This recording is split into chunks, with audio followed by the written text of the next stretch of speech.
La obligación tributaria. ¿Cómo nace la obligación tributaria? La obligación tributaria nace cuando se realiza el hecho previsto en la ley como generador de dicha obligación. Para que se dé el nacimiento de la obligación tributaria, vemos lo que es el hipótesis de la incidencia y el hecho generador. El hipótesis de la incidencia es un supuesto de hecho definido en forma abstracta por la ley, que llevado a cabo por un sujeto designado por ella en un lugar determinado, genera la obligación de pagar el tributo, mientras que el hecho generador es un acto económico o negocio que resulta afecto al tributo y cuya realización o omisión va a generar el nacimiento de la obligación tributaria.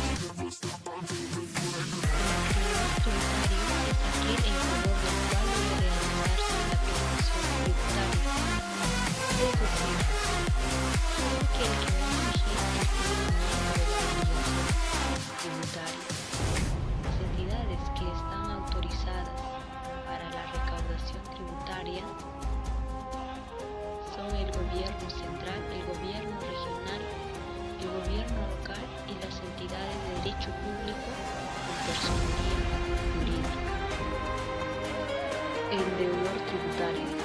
El deudor tributario es la persona obligada al cumplimiento de la prestación tributaria como contribuyente o responsable. El contribuyente es la persona natural y jurídica sobre el cual recae la obligación tributaria, mientras que el responsable es la persona que, sin ser el contribuyente, debe cumplir la obligación tributaria. Agente de retención y agente de percepción. El agente de retención es descontar de un pago el importe de una deuda tributaria. En este caso, la administración tributaria es el encargado de señalar a empresas como agentes de retención bajo una resolución de superintendencia, mientras que el agente de percepción es recibir el pago de un crédito más el importe de la deuda tributaria, es decir, que estos sirven para garantizar y son aplicables para los consumidores finales y los empleadores. La exigibilidad de la obligación tributaria. La obligación tributaria es exigible cuando menciona el plazo que la ley para el pago, el deudor tributario no ha cumplido con la prestación tributaria. La obligación tributaria es exigible si esto es determinado por el deudor tributario. En general, es desde el día siguiente al vencimiento del plazo. Si esto se da a falta de plazo, es a partir del 16º día del mes siguiente al vencimiento de la obligación, mientras que si esto es determinado por la administración tributaria, en general es desde el día siguiente al vencimiento del plazo para el pago que contenga la resolución de determinación. A falta de plazo es a partir del 16º día siguiente al de su notificación. Domicilio fiscal y domicilio procesal. El domicilio fiscal es cuando nosotros vamos a inscribirnos al Registro Único del Contribuyente, que es conocido como el RUC, ante la SUNAT. Debemos declarar un domicilio fiscal de manera obligatoria. El domicilio fiscal es el lugar fijado para todo efecto tributario, el cual se considera subsistente si su cambio no se ha comunicado formalmente. Es único y debe fijarse dentro del territorio peruano, mientras que el domicilio procesal es lo que declaramos de manera voluntaria cuando iniciamos un procedimiento ante la administración.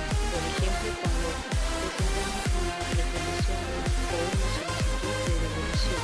Si optamos por buscar un domicilio procesal, esto se debe encontrar dentro del radio urbano que señala la zona.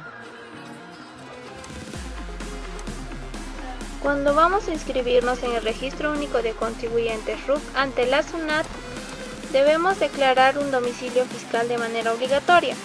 Este domicilio fiscal es fijado para todo efecto tributario. La presunción del domicilio fiscal para las personas jurídicas se da cuando las personas jurídicas no fijen un domicilio fiscal en los siguientes lugares: aquel donde se encuentra su dirección o administración efectiva, aquel donde se encuentra el centro principal de su actividad o el domicilio de su representante. En caso de existir más de un domicilio fiscal, el que elija será la administración tributaria. La presunción del domicilio fiscal de domiciliados en el extranjero se da cuando las personas domiciliadas en el extranjero no registran un domicilio fiscal. Regirán las siguientes normas. Si tiene establecimiento permanente en el país, se aplicarán a las disposiciones de los artículos 12 y 13. En los demás casos se presume como domicilio fiscal el de su representante legal. Cuando las entidades que carecen de personalidad jurídica no fijan domicilio fiscal, se presume como tal el de su representante o alternativamente a elección de la administración tributaria en el correspondiente a cualquiera de sus integrantes. ¿Cuándo existe dolo? Se considera que existe dolo, negligencia grave o abuso de facultades, salvo prueba en contrario, cuando el deudor tributario 1. No lleva contabilidad o lleva dos o más juegos en libros o registros para una misma contabilidad. 2. Tenga la condición de no habido de acuerdo a las normas que se establezcan mediante decreto supremo. 3. Emite y o otorga más de un comprobante de pago, así como notas de débito o crédito. 4. No sea inscrito en la administración tributaria. 5. Anota en los libros y registros los comprobantes de pago que recibe u otorga, los montos distintos a los consignados en dichos comprobantes. 6. Obtiene indebidamente notas de crédito negociable. 7. Emplea bienes o productos que gocen de exoneraciones o beneficios en actividades distintas de las que corresponden. 8. Elabora o comercializa clandestinamente bienes grabados mediante la sustracción a controles fiscales. 9. No ha declarado ni determinado su obligación en el plazo requerido en el numeral 4. 10. Omite a uno o más trabajadores al presentar las declaraciones relativas a los tributos que grave. 11. Se acoge al nuevo régimen único simplificado o se incluye en el régimen especial del impuesto a la renta o en el régimen MIPE tributario. 12. Omite presentar la declaración jurada informativa prevista en el numeral 15.3 del artículo 87 del Código Tributario. 13. Sea sujeto de la aplicación de los párrafos segundo al quinto de las normas 16 del título preliminar. Administrador de hecho responsable solidario. ¿Qué es la administración de hecho? Se considera como administración de hecho aquel que actúa sin tener la condición de administrador por nombramiento formal y disponga de un poder de gestión o dirección o influencia decisiva en el deudor tributario, tales como aquel que ejerza la función de administrador habiendo sido nombrado por un órgano incompetente, aquel que después de haber renunciado formalmente o se haya revocado o haya caducado su condición de administrador formal sigue ejerciendo funciones de gestión o dirección, quien actúe frente a terceros con la apariencia jurídica de un administrador formalmente designado, aquel que en los hechos tiene el manejo administrativo, económico o financiero del deudor tributario o que asume un poder de dirección o influye de forma decisiva directamente o a través de terceros en las decisiones del deudor tributario. Existe la responsabilidad solidaria cuando por dolo o negligencia grave se deje de pagar las deudas tributarias. ¿Cuándo existe responsabilidad solidaria? Existe responsabilidad solidaria cuando por dolo o negligencia grave se dejen de pagar las deudas tributarias. Se considera dolo o negligencia grave salvo prueba en contrario cuando el deudor tributario incurra en lo establecido en el tercer párrafo del artículo 16. En los demás casos corresponde a la administración tributaria probar la existencia de dolo o negligencia. Ahora hablaremos acerca de las formas de extinción, la cual tenemos 5 formas: por pago, por compensación, por condonación, por consolidación y por resolución de cobranza dudosa. Componentes de la deuda tributaria. Se dice que la deuda tributaria es aquel monto que el deudor debe pagar al acreedor como consecuencia de la aplicación de un tributo o multa. Como elemento principal tenemos a los tributos y a las multas. Como elemento accesorio tenemos al interés moratorio, que ésta se puede hacer por pago temporáneo del tributo, que es desde el día siguiente a la fecha de vencimiento hasta el pago. De otra manera puede ser aplicable a las multas desde que se cometió la infracción o desde la fecha que fue detectada. Y por último es de aplazamiento y fraccionamiento. A continuación veremos un caso práctico acerca de cómo calcular la tasa de interés moratorio. Nos dice: la empresa Transporte del Sur, Sociedad Anónima, con RUC número 2056 3783028, el 7 de marzo del 2017 hace una declaración sin pago del IGB por un monto de 30.000 soles. Esta empresa realiza el pago el 7 de marzo del 2018. Lo primero que debemos de hacer es encontrar la tasa de interés moratorio mensual, que en este caso es 1.2%, lo cual lo dividimos entre 30 y nos saldrá la tasa diaria, que sería 0.04%. Ahora, para calcular la tasa de interés moratorio debemos de multiplicar a la tasa diaria por los días, que serían 87 días en este caso, que nos saldrá 3.48%. Ahora, los días van a ser contados desde la fecha de vencimiento de la declaración hasta el día en que se paga la deuda con los intereses. Ahora, para calcular el interés se le multiplica al monto que no se ha pagado, que en este caso sería 30.000 soles, por la tasa de interés moratorio 3.48%, que nos saldrá 104.400. Ahora, para saber el total de la deuda tributaria, sería el monto que no se pagó, 30.000, más los intereses, que serían 104.400, y el total de la deuda tributaria sería 134.400. El lugar de pago será aquel que señale la administración tributaria mediante la resolución de superintendencia. En caso de los principales contribuyentes, la SUNAT deberá fijar el lugar específico de pago. En cuanto al plazo de pago, se pueden hacer de distintas maneras: de la liquidación anual, la cual el plazo será dentro de los 3 primeros meses del año siguiente; de la liquidación mensual, anticipios y pagos a cuenta mensual, que el plazo será dentro de los 12 primeros días hábiles del mes siguiente. En cuanto a los pagos de tributos de liquidación mensual, anticipios y pagos a cuenta mensual realizados por agentes de retención o percepción, el plazo será fijado por las normas pertinentes. En cuanto a los tributos que incidan en hechos imponibles de la realización inmediata, el plazo será de los 12 primeros días hábiles del mes siguiente al nacimiento de la obligación tributaria. Y por último, otros tributos, anticipios, pagos a cuenta, retenciones y percepciones, el plazo será establecido por las disposiciones pertinentes. Están obligados a pagar la deuda tributaria los representantes, el deudor tributario y terceros. En la forma de pago se debe realizar en moneda nacional. Para efectuar el pago se podrá realizar mediante los medios siguientes: dinero en efectivo, cheques, notas de crédito negociable, débito en cuenta corriente o de ahorros, tarjeta en cuenta corriente o de ahorros y otros medios que la administración tributaria apruebe. Imputación del pago. Se dice que es una operación que se realiza en aquellos casos en los cuales el monto pagado no alcanza a cubrir el íntegro de la deuda tributaria, es decir, el pago parcial.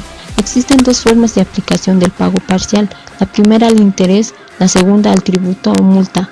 El orden de relación para la imputación del pago es cuando el deudor indica el tributo o multa y el periodo por el cual está realizando dicho pago. En caso si el deudor tributario no indique el tributo o multa y el periodo por el cual está haciendo dicho pago, se seguirán dos reglas de imputación. La primera, tributo del mismo periodo, es cuando primero se paga la deuda de menor monto. En segundo, las deudas de diferentes vencimientos, es cuando se paga la deuda más antigua. Facilidades para el pago. Tenemos por aplazamiento y o fraccionamiento. En caso del aplazamiento es diferir en el tiempo el pago de la deuda tributaria a solicitud del deudor. En caso del fraccionamiento implica el pago de la deuda tributaria en partes o fracciones iguales. Existen dos tipos de fraccionamiento. La primera con carácter particular, que es otorgado por la Administración Tributaria. La segunda con carácter general, que es establecido por el Poder Ejecutivo. Debemos tener en cuenta que los tributos retenidos o percibidos no pueden acogerse a ningún tipo de facilidad de pago.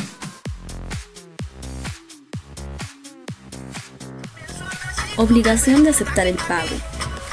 El órgano competente para recibir el pago no podrá negarse a admitirlo, aun cuando no cubra la totalidad de una deuda tributaria, sin perjuicio que la Administración Tributaria inicie el procedimiento de cobranza coactiva por el saldo no cancelado.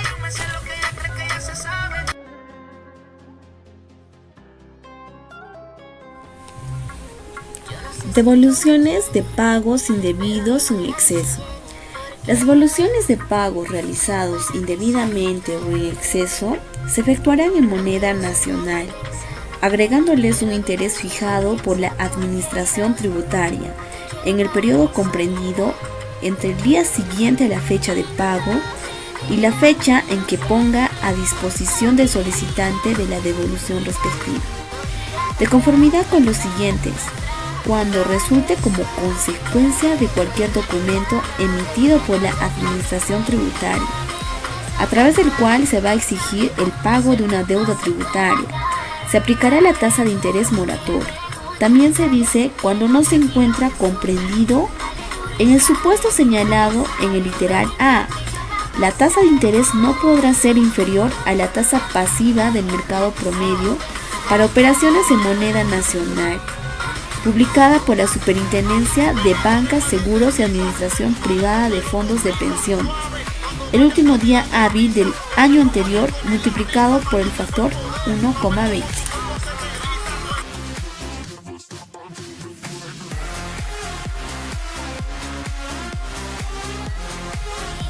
Devoluciones de tributos administrados por la SUNAT.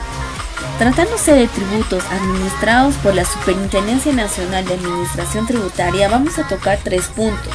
Como primer punto se dice: las devoluciones se efectuarán mediante cheques no negociables, documentos valorados denominados notas de créditos negociables, giros, órdenes de pago del sistema financiero y o abono en cuenta corriente o de ahorros. El segundo punto: mediante resolución de superintendencia se fijará un monto mínimo para la presentación de solicitudes de devolución.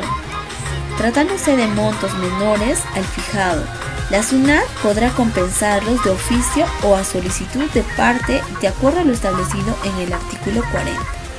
Y por último, en los casos en que la SUNAT determine reparos como consecuencia de verificación o fiscalización efectuada a partir de la solicitud mencionada en el inciso precedente, deberá proceder a la determinación del monto a devolver, considerando los resultados de dicha verificación o fiscalización. Tenemos a la compensación. La deuda tributaria podrá compensarse total o parcialmente con los créditos por tributos, sanciones, intereses y otros conceptos pagados en exceso o indebidamente, que correspondan a periodos no prescritos, que sean administrados por el mismo órgano administrador y cuya recaudación constituya ingresos de una misma entidad. A tal efecto, la compensación podrá realizarse en cualquiera de las siguientes formas. 1. La compensación automática, únicamente en los casos establecidos expresamente por ley. 2. La compensación de oficio por la Administración Tributaria. Y 3. La compensación a solicitud de parte, la que deberá ser efectuada por la Administración Tributaria previo cumplimiento de los requisitos, forma, oportunidad y condiciones que está señalado. Tenemos a la condonación. La deuda tributaria solo podrá ser condonada por norma expresa con rango de ley. Excepcionalmente, los gobiernos locales podrán condonar con carácter general el interés moratorio y las sanciones respecto de los impuestos que administran. En el caso de contribuciones y tasas, dichas condonaciones también podrán alcanzar al tributo. Ahora tenemos a la consolidación. La deuda tributaria se extinguirá por consolidación cuando el acreedor de la obligación tributaria se convierta en deudor de la misma como consecuencia de la transmisión de bienes o derechos que son objeto de tributo. Ahora también tenemos a los plazos de prescripción.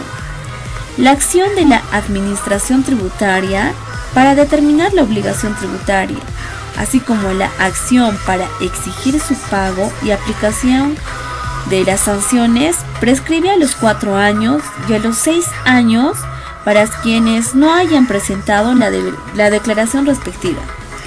Dichas acciones prescriben a los 10 años cuando el agente de retención o percepción no ha pagado el tributo retenido o percibido. La acción para solicitar o efectuar la compensación, así como para solicitar las devoluciones, prescribe a los 4 años.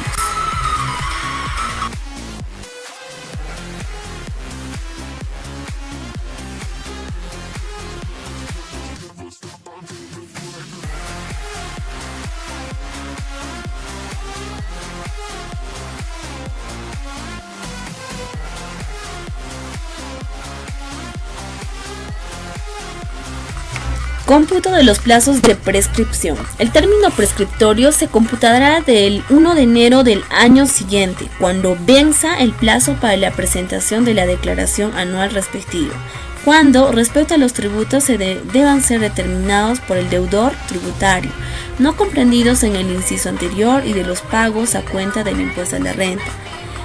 Como siguiente también, la fecha de nacimiento de la obligación tributaria, en casos de tributos no comprendidos por los incisos anteriores.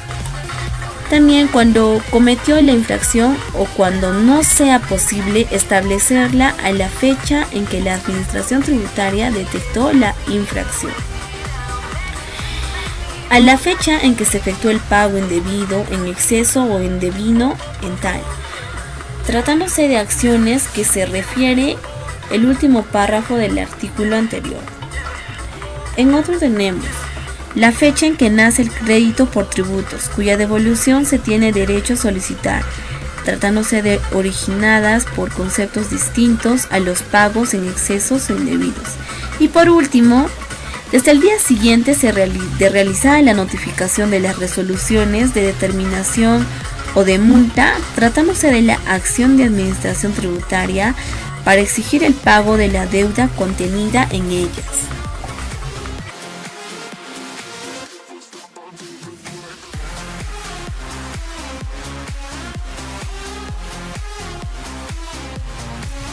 Declaración de la prescripción. La prescripción solo puede ser declarada a pedido del deudor tributario. Otro, el momento en que se puede oponer la prescripción. La prescripción puede oponerse en cualquier estado del procedimiento administrativo o judicial. Y por último, hablamos sobre el pago voluntario de la obligación prescrita. El pago voluntario de la obligación prescrita no da derecho a solicitar la devolución de lo pagado. Profesor, buenos días. Una pregunta. ¿Qué opina sobre la tributación en el Perú? Bueno, en primera instancia la tributación es muy importante. Los países no desarrollan si no captan tributos. En el Perú, en realidad no se captan todos los tributos porque existe mucha informalidad. Un 60% son informales, 40% formales, y la SUNAT solo llega a los formales, lo cual no es correcto. Tiene que haber una equidad. Se tiene que hacer algo para que esos informales lleguen a la parte formal. Si hablamos en el mundo, los países con una economía estable, la gente, ¿cómo puedo decirle? Se avergüenza cuando no paga los tributos. En el Perú, en cambio, no. Acá es la ley del más vivo. No pago tributos porque soy vivo, ¿no? Entonces, el país necesita tributos para devolver una buena educación para los estudiantes, ¿no? Tendríamos mejores aulas, tendríamos comida, luego para hacer obras y para salud. Y en Perú, por ejemplo, cuando uno pide una cita en el salud, te dan después de 3 meses. Y a 3 meses yo estoy muerto. ¿Para qué sirve eso? ¿Ya? Eso.